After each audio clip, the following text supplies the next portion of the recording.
మీ time నేను తీసుకుంటున్నాము, ఏమనుకోవద్దు. ఈ రోజు ఎంత ముఖ్యమైన రోజు అంటే మీ దృష్టిలో మేడం గారు senior civil judge Mahabub Nagar.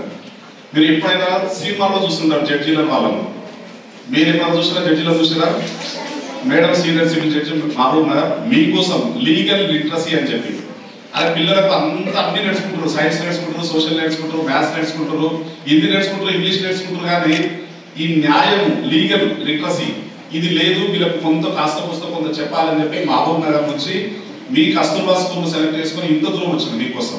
Madam చెప్పే విషయాలు చాలా వాల్యుబుల్ అంటే చాలా వాల్యుబుల్ ఉంటాయి.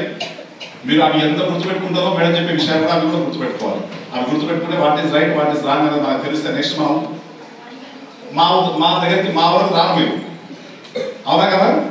మరి మేడం చెప్పే విషయాలు గుర్తుపెట్టుకుంటాం కదా. లీగల్ లిటరసీ అంటే న్యాయం గురించి ఏం చట్టాలు ఏమున్నాయి దాని గురించి అది మేడం చెప్తారు, మేడం గారు చెప్తారు. దానికంటే ముందు మేడం ఒక జస్ట్ 2 minutes కంప్లీట్ చేస్తాను మేడం. అయితే ఈ మధ్యన మీరు ఒక మంచి టాప్ సినిమా చూసి ఉంటారు, స్కూల్స్ ఓపెన్ కాకముందే. ఒక చిన్న ఏజ్ అబ్బాయి ఉంటుంది, ఒక చిన్న ఏజ్ అమ్మాయి ఉంటుంది. ఏ సినిమా అది? దాంట్లో ఒక పాట బాగుంటుంది కదా, పాడతారు ఎవరన్నా? కళ్ళెందో కంటారు అవును కదా. ఆ సినిమా మీకు ఏమైనా అర్థమైందా? ఆ సినిమా అర్థమైందా? నాకు తెలిసి అర్థమైందో కాలేదు. అర్థమైతే చాలా సంతోషం. దాంట్లో లాస్ట్లో వాళ్ళు కన్క్లూజన్ చెప్తారు. గవర్నమెంట్ అనేది అన్ని ప్రొవైడ్ చేస్తుంది స్టూడెంట్స్ కు, అన్ని చెప్తుంది. తప్పు చేసిన తర్వాత పోక్సో చట్టం అనేది ఏంటనేది తప్పు చేసిన తర్వాత పోక్సో చట్టం గురించి చెప్తుంది. అదేదో తప్పు చేయకముందే ఈ పోక్సో చట్టం గురించి కనుక పిల్లలు కనుక అవేర్నెస్ చేస్తే వాళ్ళు తప్పు చేయరు కదా, తప్పు ఎవరిది అని చెప్పి క్వశ్చన్ మార్క్ చేస్తారు. మీకు డౌట్ వచ్చిందా? అది అందరు ఎప్పుడు వస్తారు పోలీస్ స్టేషన్ కు? తప్పు జరిగిపోయిన తర్వాత అయ్యో మాకు ఈ విషయం కనుక ముందే తెలిసిందే మేము ఈ తప్పు చేయకపోతుంటుంది కదా, అయ్యో పాపం అని చెప్పి దాంట్లో చాలా ఇబ్బందిగా ఫీల్ అవుతారు కదా. అతని ఆల్మోస్ట్ ఒక 20 years పనిష్మెంట్ వచ్చింది, దాని నుంచి బయటపడతారు అతను హీరో, అవునా కదా? అది అన్నారు. నేను ఎప్పుడైనా తీసుకుంది ఇంట్లో ఆ పోక్సో చట్టం అనేది ఉంటుంది. దాంట్లో ఆ సినిమా మొత్తం పోక్సో చట్టమే ఉంటుంది. ఆ పోక్సో చట్టం అంటే ఏంటంటే బిలో 18 years అమ్మాయి కానీ అబ్బాయి కానీ ఆ సినిమాలో పెద్ద ఏం తప్పు చేయరు దాంట్లో. కాకపోతే ఏం చేస్తారు, వాళ్ళిద్దరు కలిసి ఒకసారి ఇంటి నుంచి బయటికి వెళ్ళిపోతారు. వెళ్ళిపోయేసరికి వాళ్ళ నాన్న వచ్చి పోలీస్ స్టేషన్ లో కంప్లైంట్ ఇస్తారు. తర్వాత వాళ్ళని పట్టుకొస్తారు, పట్టుకొచ్చిన తర్వాత అరెస్ట్ చేస్తారు, అరెస్ట్ చేసిన తర్వాత రిమాండ్ పంపిస్తారు.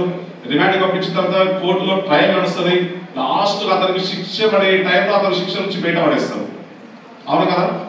మరి ఇప్పుడు మీరు అందరూ 18 years బిలో వాళ్ళే ఉన్నారు కదా. ఎవరైనా అమ్మాయిలు ఎవరైనా 18 years అవ్వ వాళ్ళు ఎవరైనా ఉన్నారా? 18 years బిలో ఉన్నవారు. కాబట్టి దయచేసి తెలిసి తెలియక కొన్ని ఏం చేస్తామంటే మనం అట్రాక్ట్ అవుతుంటాం, కొన్ని దాంట్లోకి అట్రాక్ట్ అవుతుంటాం. కాబట్టి ఒక్కసారి మన ఏజ్ గ్రూప్ ఏంటిది, అసలు మనం ఎందుకు వచ్చినాం ఇక్కడికి, దేనికోసం వచ్చినాం, చదువుకోవడానికి వచ్చినాం. మనం ఎందుకు పంపించిన ఇక్కడికి? చదువుకోవడానికి పంపించరు. మన కాన్సన్ట్రేషన్ అనేది దాని మీద మాత్రమే ఉండాలి. ఈ కాన్సన్ట్రేషన్ కాస్త కొంచెం పక్క కనుక తీసుకుపోయింది అనుకోండి, ఎక్కడికి వస్తారు మళ్ళీ మీరందరూ? మా పోలీస్ స్టేషన్ దగ్గరికి వస్తారు. మా దగ్గరికి వచ్చినాక మేము ఎక్కడికి పంపిస్తాం? మళ్ళీ మేడం వాళ్ళ దగ్గరికి పంపిస్తాం, కోర్టుల దగ్గరికి పంపిస్తాం. అక్కడ ఫేస్ చేయాల్సి వస్తుంది. రీసెంట్ గా మన రాజాపూర్ గ్రామం లోపలనే తెలిసి తెలియక ఒక అమ్మాయి ఒక అబ్బాయి 18 years అమ్మాయిని సంథింగ్ ఇద్దరు కలిసి మంచిగా ఫ్రెండ్స్ గా ఉన్నారు. ఫ్రెండ్స్ ఉన్న తర్వాత కాస్త అదేమైంది, ప్రేమగా అయిపోయింది. ప్రేమ అయిపోయిన తర్వాత కాస్త ఏమైపోయింది కానీ మా ఇంటి నుంచి అమ్మాయి సంథింగ్ ఎక్కడో తీసుకొని పోవడం అట్లా జరిగింది. అమ్మాయి వాళ్ళు వచ్చి కంప్లైంట్ ఇచ్చారు. కంప్లైంట్ ఇచ్చిన తర్వాత ఆటోమేటిక్గా మేము ఏం చేస్తాం, ఇంకా కేసు రిజిస్టర్ చేస్తామా లేదా? ఏ చట్టం కింద చేస్తాము? పోక్సో చట్టం కింద రిజిస్టర్ చేస్తాం. కేసు రిజిస్టర్ చేసిన తర్వాత అతను ఎక్కడికి పంపుతాం? మళ్ళీ కోర్టు పంపితే మేడం వాళ్ళు ఏం చేస్తారంటే జైలుకు రాస్తారు. ఇప్పుడు ప్రజెంట్ అతను జైల్లోనే ఉన్నాడు. కాబట్టి ఇట్లాంటి సమస్యలు ఉంటాయి కాబట్టి అట్లాంటి సమస్యల బారిన పడకుండా ఉండాలంటే 18 years బిలో ఉన్న అమ్మాయిలు మీకు రకరకాల ఇంట్రెస్ట్ ఏమైనా ఉంటాయి కనుక ఆ ఇంట్రెస్ట్ అని పక్కకి పెట్టేసి మనం ఇక్కడికి చదువుకోవడానికి వచ్చిన ఓన్లీ చదువు మీద మాత్రమే కాన్సన్ట్రేట్ చేయాలి. Good afternoon. మరి ఇప్పుడు మీరు చెప్పారు కదా, శివనాథ్ సార్ చెప్పారు ఎర్లీ ఎడ్యుకేషన్ అనేది ఎందుకు వచ్చింది, right to compulsory education act అనేది ఎందుకు తీసుకొచ్చారు, దాని ప్రకారంగానే ఈ స్కూల్స్ ఏర్పాటైనవి, అందులో మీరు ఉంటున్నారు అంటే రీజన్ అదే. యాక్ట్ వచ్చిన తర్వాతనే ఇలాంటివన్నీ ఏర్పాటయ్యాయి, మీరు ఇక్కడ ఉన్నారు. మరి ఆ తర్వాత పిల్లలకి నెక్స్ట్ ఏముంటాయి? ఇంకొక 2 ఉంటాయి. సార్ పోక్సో గురించి చెప్పారు. అది కాకుండా ఇంకేముంటాయి పిల్లలకు సంబంధించి? చైల్డ్ లేబర్ అని విన్నారా? Child labour. ఇంకొకటి అసలు యాక్చువల్గా పోక్సో యాక్ట్ అనేది ఎందుకు తీసుకొచ్చారంటే ఎవరైనా పిల్లలకి వాళ్ళకి ఇష్టం లేకుండా ఇంకొకరు ఇబ్బంది పెట్టి రేపు కూడా అవ్వచ్చు. ఇవన్నీ యాక్చువల్గా మనకి పోక్సో యాక్ట్లో వచ్చేవన్నీ కూడా ఇవి. కానీ సార్ ఒక ఎగ్జాంపుల్ చెప్పారు కదా, చైల్డ్ బిలో 18 years చైల్డ్ అమ్మాయి, మళ్ళీ ఇంకొక అబ్బాయి, అలాంటి జరిగినప్పుడు ఒక అబ్బాయిని జైలు పంపించినట్టే కదా. నువ్వు ఎస్ అంటేనే కదా. కాబట్టి ఇక్కడ చైల్డ్ కన్సెంట్కి ఎలాంటి అమ్మాయి ఒప్పుకున్నా ఇష్టం లేకపోయినా ఇష్టం ఉన్నా అది అఫెన్స్ కిందనే ట్రీట్ చేయడం జరుగుతుంది చట్టం ప్రకారంగా. కాబట్టి ఆ విషయాలు చాలా జాగ్రత్తగా ఉండాలి. యాక్చువల్గా ఈ ఎలోప్మెంట్ అనేది ఇదివరకు పెద్దవాళ్ళు మాత్రమే ఉండేది, ఉమెన్కి సంబంధించిందే ఉండేది ఎలోప్మెంట్ అనేది. ఇప్పుడు చైల్డ్ కూడా అలా చేస్తున్నారు. మరి చైల్డ్ చేయొచ్చా? స్కూళ్ళల్లో చదివే వాళ్ళు కానీ, కాలేజీలో చదివే వాళ్ళు కానీ, స్టూడెంట్ ఎవరైనా.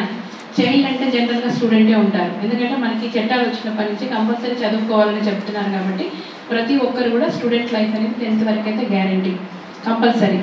ఆ తర్వాత ఒకసారి 10th చదివిన తర్వాత నెక్స్ట్ హైయర్ ఎడ్యుకేషన్ కూడా, హైయర్ అంటే నెక్స్ట్ ఎడ్యుకేషన్కి వెళ్తారు, ఆ తర్వాత హైయర్ ఎడ్యుకేషన్కి వెళ్తారు. మరి అలా ఎడ్యుకేషన్ అలా ఉన్న కొద్ది వాళ్ళకి అన్నీ తెలుస్తాయి, అవేర్నెస్ ఉంటుంది, నాలెడ్జ్ ఉంటుంది. కాబట్టి వాళ్ళకి అవేర్నెస్ ఉంటుంది కాబట్టి వాళ్ళు ఏం చేస్తారు అంటే ఇలాంటివన్నీ తెలుసుకొని అన్నీ కూడా అందులో ఇన్వాల్వ్ అవ్వకుండా జాగ్రత్తగా ఉంటారు. మరి ఎటొచ్చి ఈ అవేర్నెస్ లేని వాళ్ళే ఇలా ఇబ్బందులు పడతారు. అంటే ఒక గర్ల్ చైల్డ్ని ఫ్రెండ్షిప్ చేసి అయ్యో మరి అమ్మాయే ఇష్టపడింది కదా, నాదే పోయింది, నాకేం కాదు అని అనుకోవడానికి లేదు. అమ్మాయి కాబట్టి ఇష్టం ఉన్నా లేకపోయినా అలాంటివి కంటిన్యూ చేయకూడదు. సేమ్ టైం అమ్మాయి కూడా తెలుసుకోవాలి. మరి నాకు తెలుసు కదా, ఈ విషయం తెలుసు కదా, నాకు తెలిసి కూడా నేను ఇంకొకరిని ఇబ్బంది పెట్టకూడదు అని కూడా ఆలోచించాలి. కాబట్టి ఈ ఎలోప్మెంట్ అనేది స్టాప్ చేయాలి. క్లాస్. ఒక స్త్రీ నవ్వినందుకు కురుక్షేత్రం జరిగింది. ఒక స్త్రీ శోకం లంకను దాహించి వేసింది. ఒక స్త్రీ అమలో అమృతం కురిపించగలదు, తలుచుకుంటే తలరాతను మార్చగలదు. అదే స్త్రీలోని గొప్పతనం. Thank you.